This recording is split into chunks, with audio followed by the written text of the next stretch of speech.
Greetings, one and all. I am Jeff Stockton, and today I am going to give you guys a lesson on diatonic harmony. This basically refers to chords that fit into one single key together. So a key signature is let's say a family of 7 notes that all relate to each other in a number of ways, and they all have a certain sense of gravity towards the root note. That's essentially how a key works, and these 7 notes within the key provide us this whole family of chords. Let's look at the notes in the key of C major. They're all the natural notes. So with these natural notes, we're going to build some chords. In order to build chords from a scale, we essentially stack notes in intervals of a third, diatonically, meaning within the key, without using notes that don't fit into that key. So an easy starting point for anybody who's new to this would be the key of C major, because there are no sharps or flats in that key. So if you run into a sharp or a flat note, you right away know that you're working with a note that's not in the key. We're going to stack notes in thirds from each note in the scale to get these chords. First, we're going to look at triads. Secondly, we'll look at 7th chords. So, triads in the key of C major. Our 1 chord is going to contain C as its root note, E as its third, G as its 5th. This is a major chord because the distance between the root and the third is a larger distance than the distance between the third and the 5th. That's, I think, essentially where the term major comes from. Maybe, I don't know. The 2 chord is going to start at D, the 2nd note of the scale, and its third is going to be F, and its 5th is going to be A. This gives you a step and a half between D and F, and a 2 whole step distance between F and A, which creates a minor chord. This is a D minor triad. The 3 chord, you've got E, G, and B. So this again is a minor chord because it's only a step and a half from E to G and 2 whole steps from G to B. So the 4 chord starts on the F, the 4th note of the scale, and its third is A and its 5th is C. So this is a major chord. The 5 chord starts at G and has B as its third and D as its 5th. So this is another major chord. Our 6th chord starts on A, has C as its third and E as its 5th. So this is another minor chord due to the distances between the notes, as always. The final chord has 2 minor third distances in a row, 2 step and a half intervals, one from the root to the minor third, B to D, and one from the minor third to the flat 5th, F. So D to F is the same distance as B to D. This creates what we call a diminished triad. Diminished triads are essentially interpreted by the ear as being an incomplete dominant 7th chord. More on that in a moment. So that concludes the family of triads in the major scale, your diatonic triads. You have a 1 chord that is major, and a perfect 5th in either direction from that chord. You also have major chords. You have F in 2.5 steps up to F or 3.5 steps down to F, and you have the reverse relationship with G, where it's 3.5 steps up to G and 2.5 steps down to G.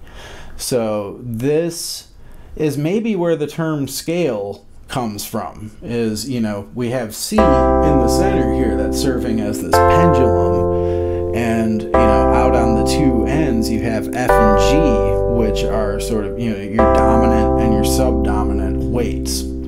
that create the balancing act of music. So I think that's maybe where the term scale originates, why we call these things scales, these families of notes. On to seventh chords. These are the same things, except now we're just going to extend one note further. So we're going root, third, fifth, seventh. So we can just take our C major triad that served as our one chord and extend it one note further, and we have a B on top now. So we have a C major 7 chord.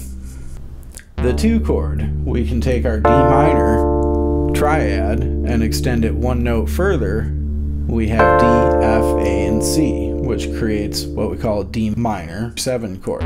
The same thing happens with the E minor. You get an E minor 7 chord. And then our 4 chord is an F major 7th. Our 5 chord is a G 7th, which is a dominant 7th chord. The 5th interval of the major scale is called the dominant. The chord built from this note is the biggest point of tension within the scale, where everything, all of its notes have a strong gravity towards the notes that make up the 1 chord. Following the 5 chord, the 6 chord, we take our A minor triad and extend it one note further. This gives us a G, which is a flat 7th, and this is an A minor 7th chord. Just as the 5 chord is sort of a unique chord type that only occurs on the 5th interval, the 7 is the same thing. We saw it already occur as a unique chord in triads. We wound up with a B diminished triad. But whereas the diminished triad is not a particularly useful chord on its own, the B half diminished 7th chord, or the B minor 7th flat 5 chord. The B minor 7th flat 5 chord, or any given minor 7th flat 5 chord in any given key, this 7 chord extended to the 7th gives us a very unique chord that has a strong tendency towards a dominant chord that's a 4th away. So there you have your families of diatonic triads and diatonic 7th chords in the key of C. This same relationship holds true in any given key that you're in, because the distances between the notes within those keys is always the same. It's always going to be 2 whole steps from your root to your third, for instance. So knowing that, you can take this information and start experimenting with putting it in different keys, and that's really the best thing you can do with anything that you learn regarding music, is, you know, immediately maximize your potential for using it. Knowing these families of chords as a sole piece of knowledge is not going to be enough to help you make really good music. A lot of it has to do with how you arrange these chords, and there's a lot that can be learned about that in terms of how we sequentially order them, you know, and as well as how we arrange the notes that make up those chords, in terms of, you know, is our root note at the bottom of this chord, or is some other note, the 3rd or the 5th or the 7th, at the bottom of it, and so on. That makes a huge difference in how these chords sound and how they're going to move together. And that's ultimately what you want to remember, is that these chords don't mean much on their own. It's when you put them in motion with each other and find the ways that they naturally tend to move. That's where you get a lot of use out of them. That's where you can become, you know, a really effective songwriter, a really effective arranger, and so on. So with that said, thank you for watching this lesson.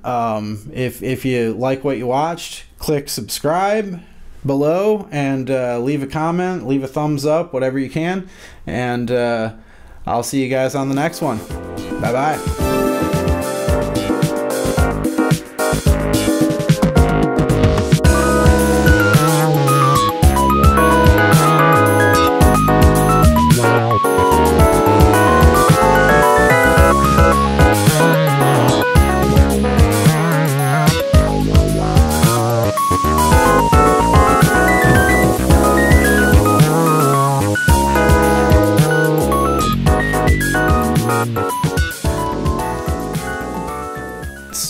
fourth away, a fourth up.